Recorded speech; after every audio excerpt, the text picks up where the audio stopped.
গ্রাম থেকে শহর, বানর বিট্টুর গল্প। একটি ছোট গ্রামে থাকত এক বুদ্ধিমান বানর। তার নাম বিট্টু। সে মানুষদের মতো হাঁটত, কাঁধে ছোট কাপড়ের ব্যাগ ঝুলিয়ে রাখত। প্রতিদিন সে গ্রামবাসীদের কাজ করতে যেতে দেখত। একদিন কৌতূহল থেকে বিট্টু গ্রাম ছেড়ে শহরের বাসে উঠে পড়ল। জানালার পাশে বসে সে বাইরে তাকিয়ে থাকল, ঠিক মানুষের মতো। বাসের লোকেরা হেসে উঠল, কেউ কেউ অবাক হয়ে তাকিয়ে রইল।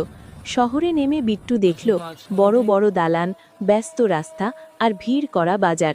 সে ফলের দোকানে ঢুকে নিজে হাতে কলা বেছে নিল। আগে জোগাড় করা কয়েন দিয়ে দামও দিল। দোকানদার অবাক।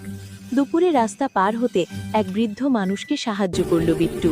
চারদিকে তালপালি পড়ে গেল। কেউ তাকে জল, কেউ খাবার দিল। সন্ধ্যায় বিট্টু আবার গ্রামে ফিরে এলো। নিজের প্রিয় গাছে বসে সূর্যাস্ত দেখল। সে বুঝল শহর বড় হলেও নিজের গ্রামই আসল বাড়ি। শিক্ষা, বুদ্ধি আর দয়া থাকলে মানুষ আর প্রাণীর মধ্যে পার্থক্য থাকে না।